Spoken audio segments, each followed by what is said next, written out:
તો મિત્રો, જય શ્રી કૃષ્ણ. જેપી ફૂડમાં આજે આપનું હાર્દિક સ્વાગત કરું છું. અને આજનું ખાસ જણાવવાનું કે આજે અમે વાવ્યો હતો આપણે સરગવો. તો સરગવાનું ફળ મળ્યું છે આજે આપણને. જો સરગવાની શીંગો ઉગી છે અને આજે ઉતારી છે.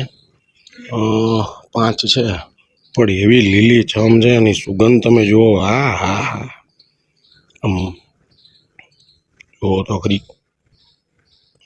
હા, જુઓ, મસ્ત સરગવાની શીંગો છે, લીલી છમ, સ્વાદમય ભરપૂર, અને હેલ્થમાં તો કંઈ ઘટે જ નહીં. એમ જો હજી છે, હજી ઉતારવાની બાકી છે, બરોબર છે. પણ 2-3 દી પછી ઉતારીએ. તો અત્યારે આટલાની જરૂર છે, તો જેટલી જરૂર છે એટલી ઉતારીએ. હવે વિચાર કરો, આપણે ઉગાડેલું, આપણે જ્યારે વેચાતું લઈએ અને ઉગાડેલું આપણું ખાઈએ, એનો જે આનંદ છે ને, એ એકદમ અલગ જ છે. એનો સ્વાદ એક અલગ ટાઈપનો આવે. કેમ કે વિચાર એવા હોય ને કે આપણે પોતે ઉગાડેલું અને પછી પ્યોર ઓર્ગેનિક, આમાં કોઈ જાતનું ખાતર કે કાંઈ નથી નાખતો. ખાલી ફક્ત ને ફક્ત ગાયનું છાણ, ત્યારબાદ જે આપણે શાકભાજીના જે છિલકા એટલે કે છાલ ને બધું વધે, વેસ્ટેજ ટૂંકમાં, કિચન વેસ્ટ કહેવાય છે ને, એને હું આ પાણી છે ને, પાણીમાં નાખી દઉં. જો આમાં નાખી દઉં, જેમ પહેલાંય મેં વિડીયો આનો બનાવેલો છે, આમાં બધું નાખી દઉં. બરાબર. આ તરબૂચ આપણે પપૈયાના બીએ પણ છે. જો ટમેટી રહી નાનકડી, સડી ગઈ હતી ટમેટી, આમાં નાખી દીધી.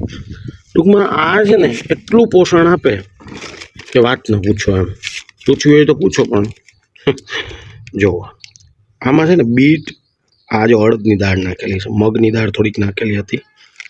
આ જોરદાર કામ કરે. આમાં બીટ, જો બીટ ગળી ગયું છે, જો એકદમ ઘાટું થઈ ગયું છે. આને મહિનો દિવસ થયો. આ એક ડોલમાં, 20 લીટરની એક ડોલમાં ખાલી સમજી લો ને 5 ચમચી નાખી દો ને, ટીસ્પૂન નાનકડી, તો એ જોરદાર કામ કરે. એવું 15 દિવસે એકવાર. એટલે તમારે જુઓ, તમે ફૂલ, નવા ફૂલ આવશે, નવી બ્રાન્ચીસ આવશે. આ મેં ડાળખામાંથી વાવેલા છે. કેવા થયા ફુદીનો, ડાળખામાંથી વાવેલો છે. આ ડાળખામાંથી વાવેલો છે.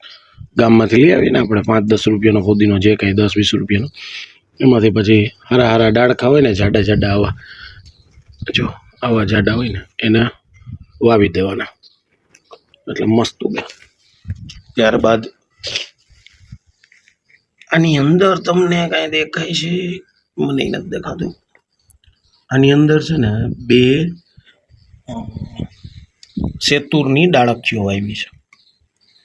આ સેતુર છે મારી, સોરી, હા સેતુર છે. અને આમાંથી 2 ડાળખી, એક ડાળખી કાપી અને પછી એમાંથી 2 કટકા કરી અને એલોવેરા નીચે લગાડી, થોડુંક નીચે છોલી એલોવેરા લગાડીને પછી માટીની અંદર બોરી દીધી, અંદર રાખી દીધી, વાવી દીધી. અને માથે આ રાખવું જરૂરી છે, જેનેથી હવા અને ભેજ વધારાનો લાગે નહીં, અને ફૂગ નકર વળી જાય તો ફૂગ વળે નહીં.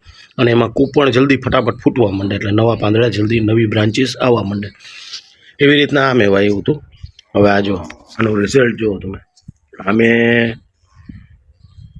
3-4 મહિના પહેલાં વાવેલું છે આવી રીતના જ. અને હવે એમને જો સરસ ઉગે છે. તો આપણો નાનકડો બગીચો છે, સામે પાપડી, વાલોડ, લીંબુમાં કેમ જો કર્યું મેં, અહીંથી બ્રાન્ચ કાપી નાખી, અહીંથી મેં બ્રાન્ચ કાપી નાખી, તો નવી બ્રાન્ચીસ આવી. જો એક આ, અને આમાં તો બીજી નથી આવી, પણ અહીંયા આવી. જો અહીંયાથી કાપી તો 1 ને 2 નવી બ્રાન્ચ. આમાં જો 1 અને 2. તો ચાલો, આજે જેપી ફૂડમાં આજે આટલું જ. ચાલો ત્યારે, જય શ્રી કૃષ્ણ.